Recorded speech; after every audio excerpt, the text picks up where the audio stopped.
Okay, so we're looking at a letter. The pattern is formal pattern. So we're writing, you need to try and hit this kind of formal tone in your writing. Topic is, you've recently moved to a different house. Write a letter to an English-speaking friend. In your letter, so we've got, what are we talking about? Explain why you have moved, describe the new house, and then invite your friend to come and visit, okay? So this isn't a problem with the candidate. This is just me questioning the question. I'm like, you're writing to a friend, but they want you to do it in a formal kind of style. Okay, so that's going to be interesting. So you're sort of trying to keep it kind of formal style, but you're allegedly speaking to a friend. So that's sort of like a difficult tone to catch. So I'll be interested to see how this candidate tries and covers sort of both aspects of that. So they've given you how they want you to start your letter. So dear, whatever their name is. So let's see what this candidate has done. I think this is quite a challenging tone to write in. So we've got Dear Paul. Okay, excellent, no problem.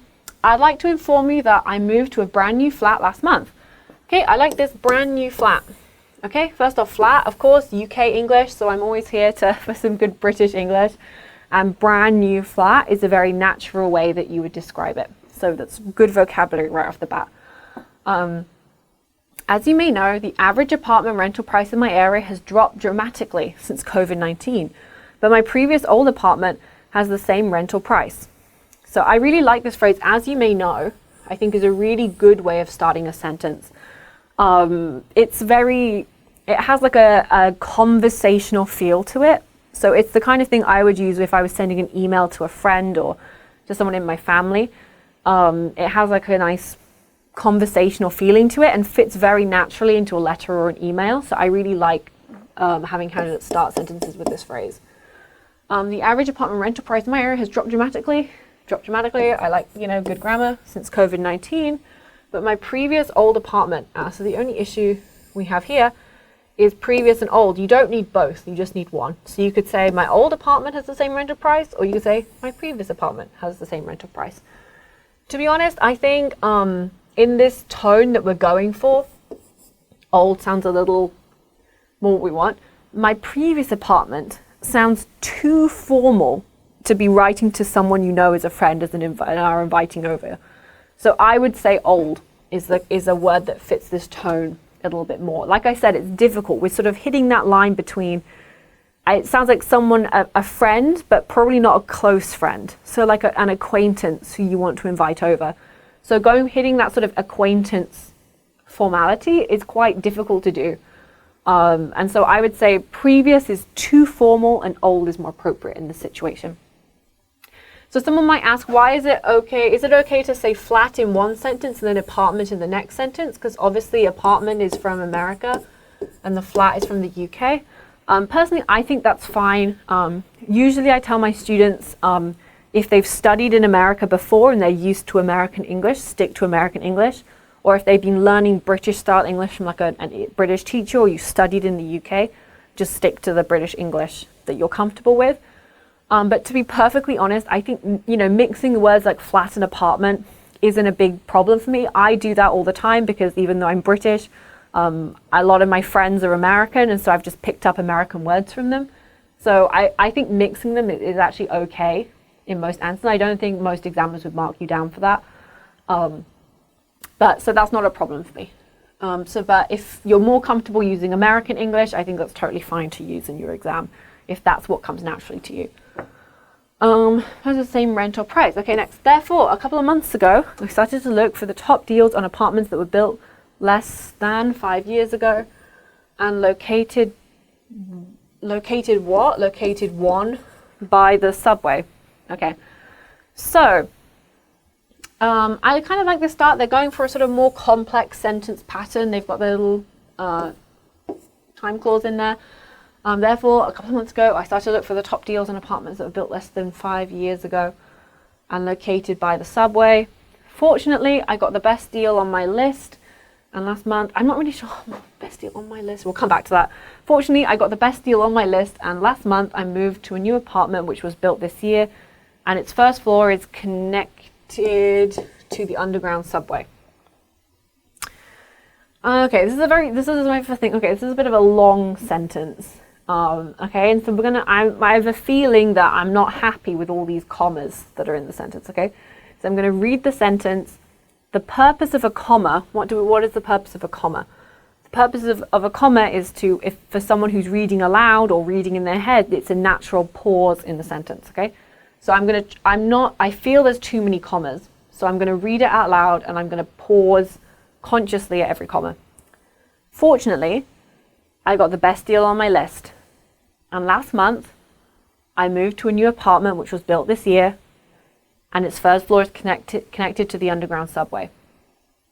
So can you feel when I read it like that it feels like there's too many small chunks, and it doesn't really sound natural. So I think if I was going to try and read it and put a comma where I naturally pause, I would say, fortunately, I got the best deal on my list, and last month, okay, so I'll get rid of this one. And last month, I moved to a new apartment which was built this year, and its first floor is connected to the underground subway. Okay, so I have to sort of read it out loud to sort of find where I naturally pause in speech. And I'm like, these two commas are needed, and those two are not necessary. Okay, so it's kind of challenging for non-native speakers to get used to where they could feel the commas. One thing I always recommend to my students is to read their sentences out loud and do exactly what I did. Make yourself take a 1-second pause at every comma, and then as you're reading, and then you can start to get a sense of if it's natural or not. Because it's to do with breathing and breath. So if you find yourself running out of breath before you get to the end of the sentence, your sentence is too long and you need a comma. But if you find that your sentence suddenly becomes short and choppy, then you've got too many commas. So that's a skill you can practice yourself by reading through your writing out loud to yourself. So I know it sounds weird, go sit in your room by yourself, read your IELTS essay back to yourself out loud, and it starts to get you that skill that helps you edit, especially with punctuation like this. So I want to go back to the on my list, because fortunately, I got the best deal on my list. And I'm like, okay, you didn't really mention a list. My only thing when I'm writing this is, I'm not really sure what you meant, got the best deal on my list. You said you started to look for the top deals, but I think you needed to say, therefore, a couple of months ago, I started to make a list of the top deals on apartments that were built less than 5 years ago and located by the subway. Fortunately, I got the best deal on my list, or I got the best deal that I found, or something like that. I just think mentioning your list here, I'm being quite picky, I think it's fine as it is, but I think if you were going to sort of be really quite picky about it, I think it sounds unnatural to say got the best deal on my list. So if we're going to stay with look for, I would change it to fortunately I got the best deal. I got the best deal that I saw. Okay, because we're mixing, you've got saw and we've got look for, so it kind of matches. Fortunately, I got the best deal that I saw, or I got the best deal that I could find. Ooh, that might actually work better. That I could, you can say saw, or that I could find. And last month, I moved to a new apartment which was built this year, and its first floor is connected to the underground subway. Okay, I think that's fine. It does sound a little bit, it sounds unnatural to say underground subway. I think it's fine. I don't particularly want to take points off for that or mark this candidate down for saying that. But they mean the same thing. Obviously in London, we call it the underground. In America, they call it the subway. So you don't have to put them both together. And that's the kind of thing that you would read that and you'd be like, oh, they're not a native speaker because they said the underground subway. So you can say one or the other. It's not natural to put them both together. But I don't have a particular issue with it, and I don't want to take marks off for it. Okay, so let's look at the next sentence. On top of it, I have a beautiful waterfront view since I'm living on the 20th floor. Oh, that's nice. I like this. Beautiful waterfront view. Okay, especially waterfront view. This is very specific vocabulary to apartments and houses and where you live. This is the kind of thing your real estate agent will say to you when you look at houses. Oh, come see this new apartment complex and you can have a beautiful waterfront view. Okay, so I think that's a really good sentence. Just look at the next. I like to show you around my flat and many convenient facilities. Okay, I like the first part. I like to show you around my flat. I think that's fine. And well, first off, it's your flats, it's many convenient facilities. I like many convenient facilities. This is kind of vague. I'm not sure what you mean by this. Do you mean the facilities inside the flat? Like you want to show the mood lighting and the pull-out wardrobe? Or is it that your flat is near convenient facilities like a park or a gym or something like that? You see what I mean? The meaning can be interpreted different ways, and I'm not sure specifically which one you mean. So you could say, I'd like to show you around my flat and its many convenient facilities. As a phrase, I don't really like it, so I would recommend it would be changed to, I'd like to show you around my flat and I'd like to show you around my flat and show you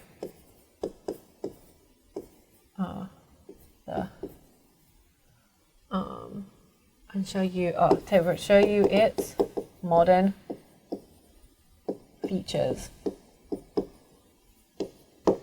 Okay. I know we've repeated show you, but I think in this context, that's fine. I'd like to show you around my flat and show you its modern features, or I'd like to show you around my flat with all of its modern features, or I'd like to show you the modern features in my flat. But I think showing me your convenient facilities is a sort of unnatural way to phrase that. Okay, so moving on.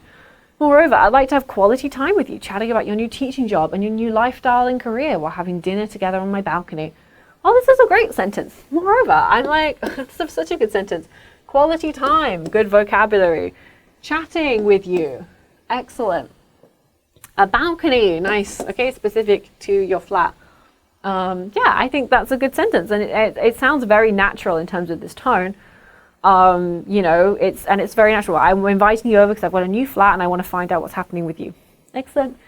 If you are not busy, you're welcome to visit my new place this coming long weekend, Monday dinner at 6 p.m.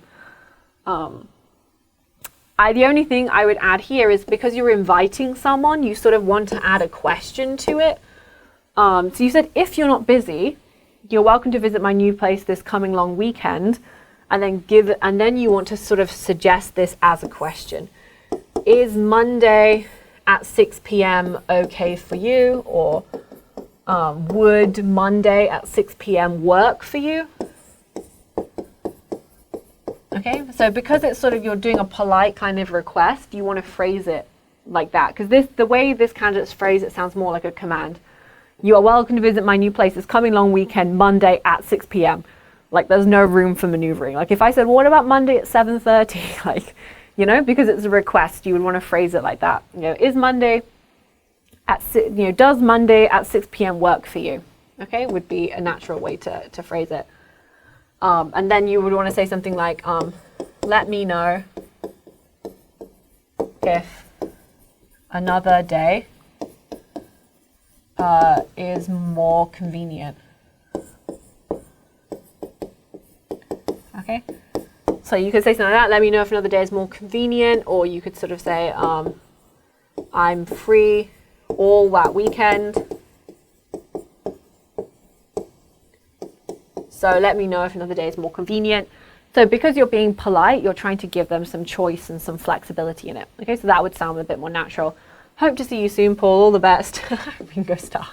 Okay, so overall, I think this candidate's had quite a good go at this letter. Like I said earlier, the tone is quite difficult to get in a sort of, you're sort of more formal, but also this is someone you know. So it's like you're writing to a sort of new acquaintance maybe of yours. But I think this candidate has done a pretty good job. Their vocabulary is very good. Most of their grammar is also excellent. So we've had a lot of sentences where I haven't really had to correct any grammar. I've had picking a couple of small issues out. I think overall quite strong. They covered all aspects of the task. They covered everything they needed. There's only one or two places where I had some corrections for them. So overall with the grammar, I would definitely want to give them a 7 for their grammar. We see they've used a couple of different sentence structures. They've sort of mixed up shorter sentences with more complex sentences. They've got nice clauses going on. And like I said before, very few places where I've had to put in a lot of corrections. So they've shown me that they have quite a strong command of grammar. Again, for vocabulary, I would want to sort of give them a high mark for vocabulary. I thought their vocabulary choices mostly throughout was pretty excellent. I mean, we've had convenient facilities that was odd, but they've got lots of nice vocabulary that fits the task they've been given. I'd like to have quality time with you, chatting about your new teaching job and your new lifestyle and career while having dinner together on my balcony. I think that's a great sentence. You know, lots of very specific vocabulary for what they want. They were able to talk about apartments, you know, rental prices. They mentioned sort of COVID-19. They talk about, you know, connection to the subway, top deals, waterfront view. You know, I thought the vocabulary in this was very strong. Coherence and cohesion, I also thought was pretty good. They've broken it down into sort of sections. So they've covered why they moved, and they've added some description quite naturally into they sort of link the why they moved sort of quite naturally with describing their new house. So I think that's fine to have them kind of in one paragraph. And then they've invited them to their friend to come and visit. Okay, so usually, so yeah, like I've told people before that you should have one paragraph per point. So, you know, you should have paragraph 1, paragraph 2, paragraph 3. But I think what this candidate has done quite well, like I said, is link these two sort of tasks together into one quite natural sounding paragraph. And I don't really have any problem with how they've divided it up. So for coherence and cohesion, I think very good. I will give them a 7 for that. And for task achievement as well, there was only 1 or 2 places where the tone wasn't quite fitting, so I probably want to give them a 7 for that. I thought they achieved their task really quite well. And so overall a 7. And then with a couple of small fixes, definitely, you know, a candidate going up to a 7.5 or even higher. So I think this candidate did a really good job with quite a difficult task. I think a lot of students would have struggled with it. And so the only things I would do is I would suggest to them, if this was my student, to go back to find these couple of specific places where I've picked them up on, you know, areas where they've given themselves away as not being a native speaker, and make a couple of these sort of small changes, and then I think it would definitely be reaching those higher bands. So good job.